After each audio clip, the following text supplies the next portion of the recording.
What's up, foodies? Today I'm putting a twist on a classic dessert, fruit crumble. But today we are going to make a savory dish and make root veg crumble.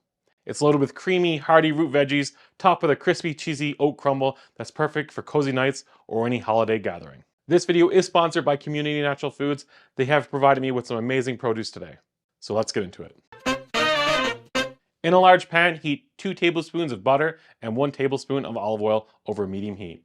Then add in 1 diced onion, 1 sliced leek, 2 cups or 300 grams of carrots, 3 cups or 400 grams of cubed sweet potato, and 3 cups or 400 grams of diced rutabaga, and 2 cups or 300 grams of diced yellow potatoes. Then season it all with a pinch of salt. Saute for 8 to 10 minutes, stirring occasionally until the vegetables are slightly softened but not fully cooked. Then add in 4 minced cloves of garlic and cook for another 2 minutes. Now in the same pot, add a quarter cup of all-purpose flour and mix for 1 minute.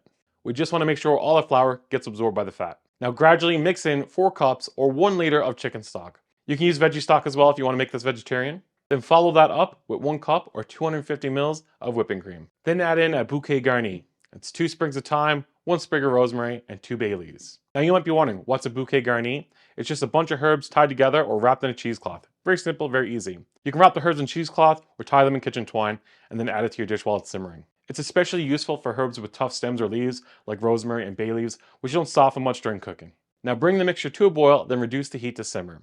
Mix until the sauce thickens and coats the back of a spoon. It's about 5 to 8 minutes. Go ahead and give it a taste and adjust the seasonings if needed. In a bowl, add 1 cup of all-purpose flour, 1 cup of rolled oats, 3/4 cups or 75 grams of grated Asiago cheese, 3 sprigs of chopped rosemary, and half a cup of butter. Now you want to mix this and massage it in your hands until it all comes together and becomes nice and crumbly. Now if you want to make your life easier, you can make this topping ahead of time, refrigerate in an airtight container for up to 2 days. Now back to our veggies, remove the bouquet garni and discard. Stir in 1 teaspoon of Dijon mustard, 1 cup or 100 grams of grated Parmesan cheese, and 1 teaspoon of salt and pepper. Mix until the cheese melts and the sauce is nice and smooth. Now transfer your veggies into individual ramekin dishes or casserole pan. Now you're definitely going to want to place the sheet pan under your casserole dish or your ramekins because this is definitely going to boil over and make a mess, and this just makes it easier for cleanup. Now sprinkle the topping evenly over the vegetables and bake uncovered at 350 degrees Fahrenheit or 175 degrees Celsius for 30 to 40 minutes, or until the topping is golden brown and crispy. Remove it from the oven and let it rest 5 minutes before serving. Then plate it up and enjoy the comforting flavors of my root veg crumble. It's warm, it's hearty, it's cheesy. Whether you're making this for a special occasion or using up some pantry root veg, this dish will really hit the spot. My wife hates cooked vegetables and she loves this dish. That just tells you how good it is.